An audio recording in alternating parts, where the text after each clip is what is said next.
भारतगौरवगाथा भूलोकम् आगता देवनदी गङ्गा। किम् एतत् सत्यम्? इति आश्चर्येण पृष्टवती चमेली सन्दीपयोः माता जयश्रीः। तस्याः वचने आश्चर्यम् आनन्दं च दृश्यते स्म। सत्यम् एव अम्बा, किन्तु प्रामाणिकतया वक्तव्यं चेत् प्रबन्धस्पर्धायां प्रथमस्थानं प्राप्तं यत् तस्य कारणं न अहम्, अपि तु पितामहः एव इति उक्त्वा सन्दीपः प्रवृत्तम् अवर्णयत्। प्रबन्धस्पर्धायाः त्रयः विषयाः आसन्।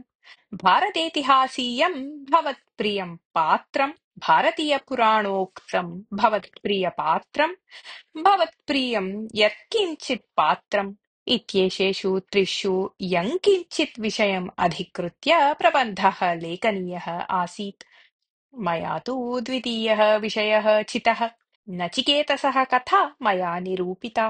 कथायाः तात्पर्यस्य यत् विश्लेषणं मया कृतं तत् निर्णायकानां प्रियं जातम्। यमसमीपं गच्छतु इति वाजश्रवसः कथनस्य तात्पर्यं यत् मृत्युरहस्यं ज्ञातुं ध्यानं करोतु, तद्विषये चिन्तनं करोतु इति। नचिकेताः यमालयं गत्वा 3 दिनानि प्रतीक्षितवान् इति श्रूयते। तस्य तात्पर्यं यत् नचिकेताः मृत्युरहस्यविषये 3 दिनानि अहोरात्रं चिन्तितवान् इति। एतत् सर्वं मया विवृतम् आसीत् प्रबन्धे। नचिकेतसः कथा एतादृशं गूढार्थं सङ्केतयति इति अद्यावधि न ज्ञातम् आसीत् मया इति उक्तवती जयश्रीः। एते गम्भीराः विचाराः कथारूपेण यदि निरूपिताः न स्युः तर्हि ते विस्मृताः अभविष्यन्। अन्यच्च एतादृश्यः कथाः आसहस्रशः वर्षेभ्यः अनुवर्तमानाः सन्ति यत् तत्र कारणं तासां गभीरविचारद्योतकत्वम् इति उक्त्वा सदानन्दवर्यः बहिर्गमनार्थम् उत्थितः। तात किं भवान् वायुविहारार्थं प्रस्थितः? येषोऽहं भवता सह आगच्छामि इति उक्तवान् सन्दीपः। अहम् अपि प्रस्थिता इति वदन्ती उत्साहेन उत्थितवती चमेली। अचिरात् एव ते नदीतीरं प्राप्तवन्तः।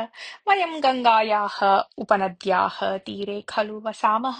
एषा गङ्गा किमर्थं पवित्रत्वेन परिगण्यते इति पृष्टवान् सदानन्दवर्यः। अहं जानामि।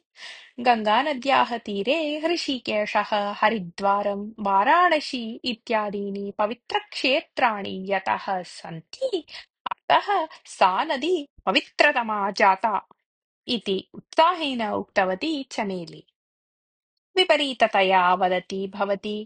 तानि नगराणि यतः गङ्गातीरे सन्ति अतः तानि पवित्राणि जातानि, न तु तेषां कारणतः गङ्गा पवित्रतमा जाता इति उक्तवान् सन्दीपः।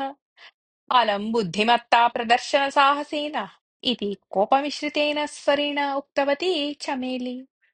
मया साहसं किमपि न क्रियते। भवतीतः अधिकबुद्धिमान् अहम् अस्मि एव इति साभिमानम् उक्तवान् सन्दीपः। अलं विवादेन। भवन्तौ उभौ अपि बुद्धिमन्तौ एव। मत्तः अपि अधिकबुद्धिमन्तौ भवन्तौ। तीर्थस्थानानां कारणतः एव गङ्गा पवित्रतमा जाता इति न। गङ्गाकारणतः एव तानि तीर्थस्थानानि जातानि इत्यपि न। स्ववैशिष्ट्यकारणतः एव तानि पवित्राणि जातानि। गङ्गा किमर्थं पवित्रतमा जाता इति आदौ ज्ञातव्यम् इति उक्तवान् सदानन्दवर्यः। कारणं वदतु तात इति अवदत् चमेली। मया किमर्थम् उच्यते? मया खलु प्रश्नः कृतः, अतः भवद्भ्याम् एव उत्तरं वक्तव्यम् इति हसन् उक्तवती सदानन्दवर्यः। किन्तु आवाम् उत्तरं न जानीवः खलु इति अवदत् सन्दीपः। यदि एतावता नाज्ञातं तर्हि ज्ञातुं प्रयत्नः क्रियताम्। मित्राणि, अध्यापकाः वा प्रष्टव्याः, पुस्तकानि वा परिशीलनीयानि। एकदिनाभ्यन्तरे विषयसङ्ग्रहः करणीयः इति असूचयत् सदानन्दवर्यः। यद्यपि तेन गङ्गायाः कथा न उक्ता, तथापि कुतूहलेन आगतयोः बालयोः मनसि निराशा तु न जनिता। सः नैल् नद्याः, अमेजान् नद्याः च कथां श्रावितवान्, ये च प्रपञ्चस्य अतिदीर्घतमत्वेन ख्याते अमेरिकीयेन लारेन् मेलन्टैर्यवर्येण एकसप्ततिः आधिक्य नवदशतमे वर्षे अमेजान् नद्याः मूलं कथम् अन्विष्टम् इत्यपि तेन निरूपितम्। अतिमहतीनां नदीनां विषये अपि मानवः कथम् अपेक्षां दर्शयितुम् अर्हति इति आश्चर्येण पृष्टवती चमेली। वयं बहूनां विषये अज्ञानिनः, किन्तु एवम् अज्ञानम् अस्ति इति ज्ञानम् अपि नास्ति अस्माकम्। एषा प्रकृतिः मानवस्य उत्पत्तेः पूर्वम् एव उत्पन्ना। आत्मनः अङ्गेषु समतोलनं सृष्टम् आसीत् तया, किन्तु मानवः भाविपरिणामम् अचिन्तयन् पर्वतान् नाशितवान्, नदीः कलुषीकृतवान्, परिसरं च विध्वंसितवान्। किन्तु अस्मत्पूर्वजेषु एषा प्रवृत्तिः न दृश्यते। ते पर्वतं देवत्वेन, नदीं देवीत्वेन च निर्दिष्टवन्तः। ते नदीपर्वतादीनां प्राकृतिकमहत्त्वं जानन्ति स्म, किन्तु सामान्याः जनाः तत् ज्ञातुं न शक्नुवन्ति इत्यतः ते पर्वतादीनि देवत्वेन निर्दिष्टवन्तः।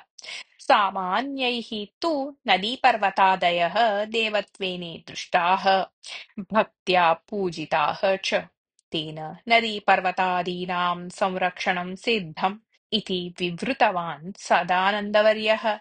किन्तु सा दृष्टिः कथं परिवृत्ता जाता इति पृष्टवान् सन्दीपः। मानवे स्वार्थसाधनेच्छा यथा यथा प्रवृद्धा, तथा तथा सः तात्कालिकावश्यकतां पूरणे बद्धादरः जातः। यत् तस्य सन्तोषाय भवति, यतः तस्य लाभः सिद्ध्यति, तस्य प्राधान्यं चिन्तितं तेन। सः न इतिहासं पश्यति, न वा भविष्यं चिन्तयति। वर्तमानमात्रं चिन्तयन् सः परिसरं नाशयन् अस्ति। अरण्यानि उद्ध्वस्तीकरोति सः। नदीनां मलिनीकरणे न लज्जते तदीयं मनः। ते त्रयः अपि गृहं प्रत्यागताः। परिसरादिविषये सदानन्दवर्येण यत् उक्तं तत् श्रुतवतोः चमेलीसन्दीपयोः मुखं गम्भीरं जातम् आसीत्। सदानन्दवर्यः पुनः अवदत्, अहं चिन्तयामि यत् मत्कालिकी जनता, भवतोः पितुः कालस्य जनता च यादृशविवेकवती आसीत्, ततोपि अधिकविवेकवती भवेत् भवत्कालिकजनता इति। तथापि भव्यभविष्यतः निर्माणार्थं तु इतिहासस्य अवगमनम् अनिवार्यम्। दिनाभ्यन्तरे भवन्तौ विषयं सङ्गृह्य श्वः गङ्गाविषयिकां कथां वदिष्यतः इति अहं विश्वसिमि इति। अनन्तरदिने चमेली सन्दीपश्च उत्साहेन सदानन्दवर्यस्य प्रकोष्ठं प्रविष्टवन्तौ। सन्दीपः कस्माच्चित् पुस्तकात्, चमेली अध्यापकस्य मुखात् च विषयसङ्ग्रहं कृतवन्तौ आस्ताम्। परस्परसाहाय्येन तौ कथां पूर्णतः सज्जीकृतवन्तौ आस्ताम्। तौ कथाम् एवम् उक्तवन्तौ।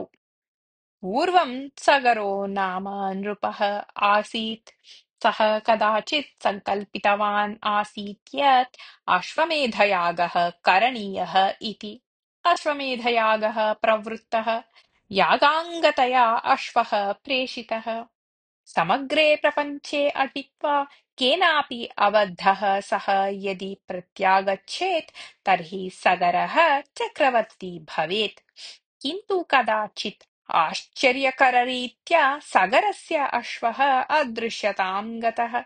सर्वत्र यागाश्वः अन्विष्टः, किन्तु फलं किमपि न प्राप्तम्। भूलोके कुत्रापि सः अश्वः यदा न प्राप्तः, तदा सगरः स्वस्य 6,000 पुत्रान् आज्ञापितवान् यत् पातालदिषु लोकेषु अन्वेषणं क्रियताम् इति। अतः सगरपुत्राः भूमिं खात्वा पाताललोकं गतवन्तः। तत्र तैः ध्याननिरतस्य कस्यचित् मुनेः पार्श्वे बद्धः यागाश्वः प्राप्तः। एषः मुनिः एव अश्वं चोरितवान् स्यात् इति सगरपुत्राः निर्णीतवन्तः।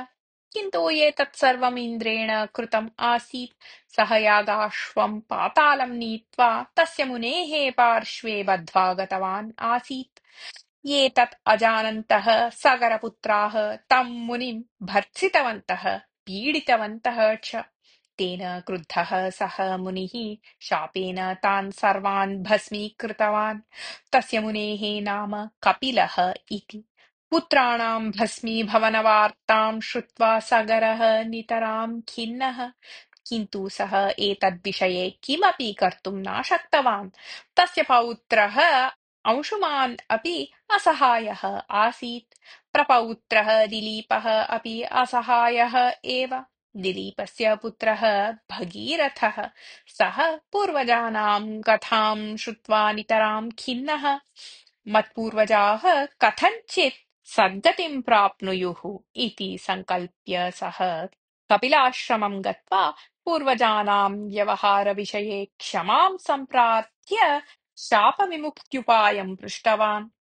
भगीरथस्य प्रार्थनया व्यवहारेण च सन्तुष्टः कपिलः अवदत्। भगीरथस्य प्रार्थनया व्यवहारेण च सन्तुष्टः कपिलः अवदत्।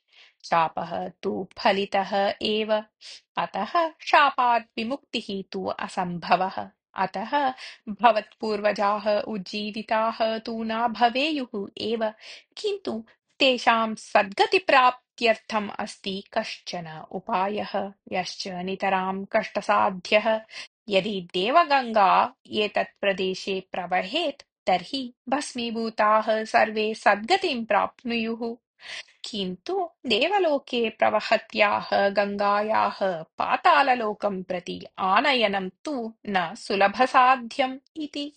भगीरथः हिमालयं गत्वा घोरं तपः कृत्वा ब्रह्माणं तोषितवान्। सन्तुष्टः ब्रह्मा यदा प्रत्यक्षः जातः तदा भगीरथः प्रार्थितवान् गङ्गा भूलोकं प्रति प्रेषणीया इति।